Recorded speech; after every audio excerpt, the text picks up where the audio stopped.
Hi, I'm Reed Peterson, and welcome to Grief Refuge. Here at Grief Refuge, we make time to hold space for grief, authentic grief, grief that hurts, and grief that heals. This podcast isn't your typical talk about grief podcast. It's more of a what to do with grief podcast. Here, you're able to be with your grief-related feelings, creating space for them to be expressed in ways that serve your higher good. Grief Refuge is about being in your heart and feeling it to heal it. I'm truly honored you're here with me, and let's begin. If it's possible at this time, the best thing to do is to close your eyes, to relax, and to take a few deep breaths so that you can keep an open heart for what is shared next. Today I'm going to share 4 stories, almost like 4 examples for how life changes after you experience a significant loss. Whether you're expecting a loss or someone does die unexpectedly, grief will take many shapes and forms. Today, I want to share some brief stories of how grief has changed the lives of people I've worked with. Some of the stories may sound familiar, and some may sound completely opposite from your experience. Whether they do resonate or not, hearing them alone can help conceptualize your own grief journey, providing insight and perspective for your healing process. I sincerely hope that one or more of these stories do resonate. If it does, this can help ease loneliness. I keep hearing more and more from the bereaved that loneliness is one of those things that makes grief more painful. By easing loneliness, grief will feel less of a burden on yourself. Let's start with Jan's grief story. This first story is about Jan. She's widowed.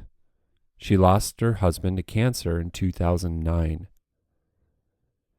Jan used to be a chatty Cathy. She loved meeting friends for coffee and catching up on all the happenings with their families. She was pretty active and involved in her kids' parent-teacher association. She loved being at all the sports activities, rooting the kids on, connecting with other parents, and just feeling like a strong community member. When Keith died from cancer, Keith is Jan's husband, things instantly changed. She stopped going outside. She didn't answer or return phone calls. She took the solace and the safety in her own bedroom closet, where it was dark and where it was quiet. For the first 6 months after her husband's death, she spent almost every day in that bedroom closet. When something like this happens, unfortunately, family friends lose touch. They move on with their lives.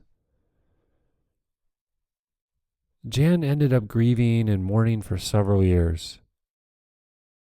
She stopped spending as much time as she did in the closet, and then she took to writing for her mourning process. She later told me that it was easier to write something than it was to speak it. So she started reconnecting with some family friends, and she found it was more comfortable to email to keep in touch. Throughout the process of supporting Jan, I've just had the privilege to learn how less meaningful words are for her. She has said several times that for her, verbal communication just sounds like a lot of noise. She's so much more comfortable with silence. For Jan, being silent helps to honor her special love, Keith. I've heard Jan also state that silence helps to slow things down. Jan has a belief that the world is just moving too fast and technology is making everybody too busy. But Jan sits in silence and she finds herself being more intentional with how she spends her time. I'll be honest with you, I'm a fan of how Jan holds space for this silence. By doing so, she's keeping a special connection to her late husband, Keith. He may not be here physically, but he's quite present in her thoughts. Jan is grieving and healing by letting silence be a mutual bond between her late husband and herself. Our second story is about Katie's grief story. Katie, she has been known to be such a direct communicator. She doesn't really use a filter and she pretty much speaks what's on her mind. Many would say that she's quite opinionated. However, she would rebuttal and say that she just tells it like it is. After Katie's mother passed, her friends seemed to set clear boundaries with her. They didn't want to talk about death. They just wanted to have fun, they wanted to laugh, and they wanted to be silly. But Katie didn't. And for a while, she tried to fit in. She just tried to keep like that previous identity within her social group. But what I love is that Katie in her young life, she recognized that her inner world was the complete opposite of what was going on all around her. And this was bringing up a lot of confusion, and what it was doing was it was contributing to her feeling lost in her grief process. Knowing that things weren't working well in her social circles, she tried to reach out and have more one-to-one ways to find deeper, supportive conversations with friends for her grief. But unfortunately, she didn't get that much support. Her friends were just not equipped to show up for her and hold that kind of space. A few months after her mother's death, she was at a party and there was this big falling out with her friends. And at that time, she decided to end the friendship. She was so angry and so hurt that her grief feelings were never welcomed in these social settings. For Katie and her grief pain, being by herself felt healthier, felt more safe than pretending everything was fine with these friends. She ended up spending a lot of time alone, and she kept a diary and wrote daily letters to her mom. Her dad wasn't so much into talking about grief, and Katie's an only child, so she ended up seeking out grief counseling. She learned that her grief needed space, and these counseling sessions, they provided this safe outlet for her to express all the feelings involved. She mourned the loss of her mother and also mourned the loss of her friends. She found ways to ease her loneliness, and she changed her lifestyle drastically. She actually started working for a community-driven nonprofit. Years later, Katie became a grief counselor herself. At the time of this recording, she has worked for hospice for over 10 years. In her work, she makes sure that every person who she supports, they understand and accept that the death of someone special can also bring what's called a secondary loss, especially with friendships and other meaningful relationships. A quote from Katie is, "For some, talking about death seems forbidden. If death and grief are shared, it creates a separation of people who can tolerate hearing it from those who can't. Don't be surprised if you grow apart or lose touch from people who were once close to you." End quote. Another story I'd like to share is Cindy's grief story. Cindy titled this story, "Grief is the Consequence of Loving So Much." William and Cindy had 37 years of love and happiness together. Cindy always had an intuition that she would outlive William. William dealt with a lot of heart disease. For several years, she prepared as much as she could to be a widow once his health started failing. At the time, she got more involved in her church, she increased her volunteering hours, and she tried to talk to her kids about her father's health.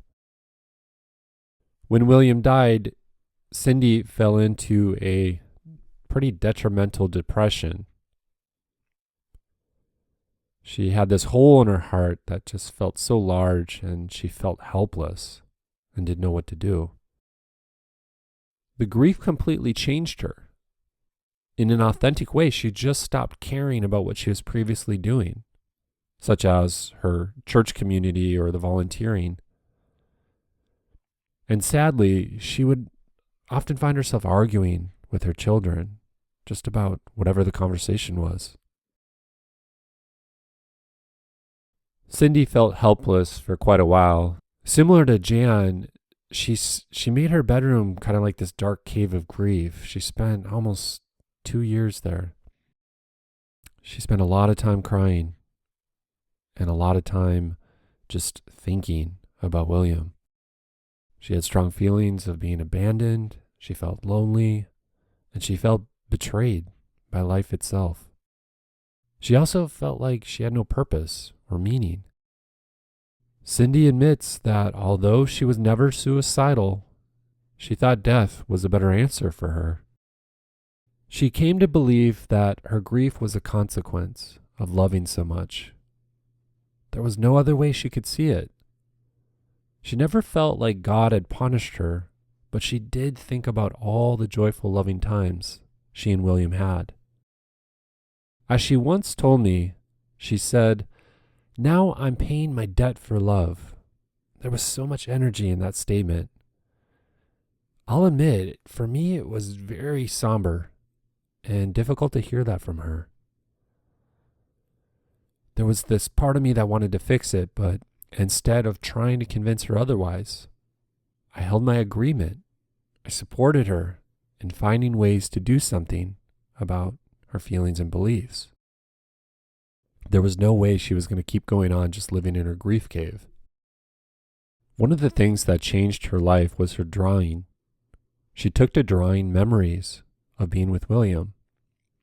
She would look at photo albums and then redraw the images with colored pencils. And sometimes she drew them straight from memory. She drew something every day for almost 4 years. This process, it helped her come to terms with the pain.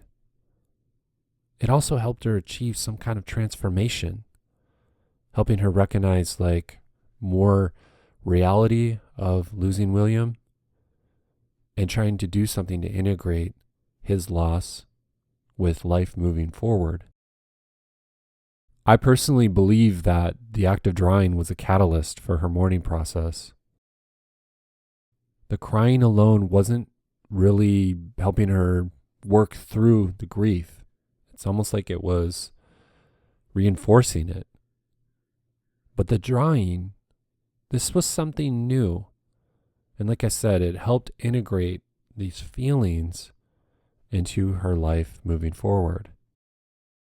Cindy still draws, and she's very thankful for artistic expression and the creative process to help with her grief journey. Well, the last example or mini story I want to share, this is from a personal experience of my own. When I was 11 years old, I experienced my first personal loss of a loved one. Well, it actually was 2, and 2 people died within a month of each other. I had just started 5th grade, and before the month of September was over, one of my friends died from spinal meningitis. And then a month later, my maternal grandfather died. You see, I was a sensitive and quiet boy. As an adult looking back, I don't think I said too much about my own grief because I was pretty consumed with all the filtering and the sorting through the feelings that weren't just mine. They were other people's too. And I grew up in a household that had 6 other people in this small house. So there was a lot of emoting, emotional experiences happening in that house. When I was at my grandfather's wake, I remember sitting in a pew and everything around me just looked dark and hazy. And I remember saying to myself, I was supposed to be sad because as I looked around, everyone else looked that way or they seemed sad. After the service, we went over to my grandmother's house. We shared a meal, and it was just completely weird. And I was so confused because people were laughing, they were eating, and there was like this expression of like joy. I remember thinking, what happened to all the sadness? How can it be over now? And as I recall, months later, I remember seeing my mom go through her own mourning process. My mom also leaned towards creative expression for her grief. And as I sort back through these memories of being at the memorial service, the community gathering afterward, and then grief processes in my household, for quite some time, I tried to connect these dots of how these emotions have such drastic differences from situation to situation. Now, I was only 11 years old when this first happened, so it took me many, many years to understand. But I learned that grief can have this combination of many opposing emotions. Joy, happiness, sadness, anger, even fear. They can all coexist in grief.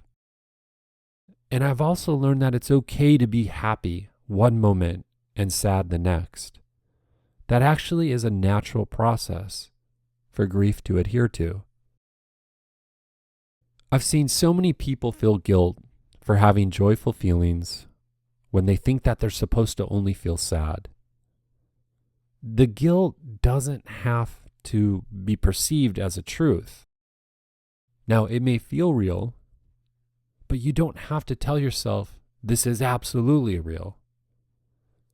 If you are able to recognize feelings of guilt because you think you're only supposed to feel a certain way, do your best to revisit an expectation. Are you feeling guilt because your joy seems to be untimely? If that resonates, just tell yourself that joy, sadness, and any other feelings involved, these can all coexist in grief. And that'll do it for our 4 stories. So in conclusion, I hope that one or more of these stories did help you feel more comfortable and accepting of your own grief journey. Sometimes we can be really hard on ourselves, and that can put a damper on our grief and mourning process. It helps to hear stories from others. It really helps to hear these hardships, these struggles, these wins, these triumphs, to feel more accepting of your own grief. So keep grieving authentically. It's definitely your key to feeling healed and whole again. Well, I want to thank you so much for joining me. If you found this helpful for your healing process, please share this recording. Also, I'm going to ask for a rating and review. It would be much appreciated. Ratings and reviews, they help make the Grief Refuge podcast more visible to others who need more grief support. By rating and reviewing this podcast, you now become a source of hope and inspiration for someone else's grief journey. If I can be of more help, you can find me at griefrefuge.com.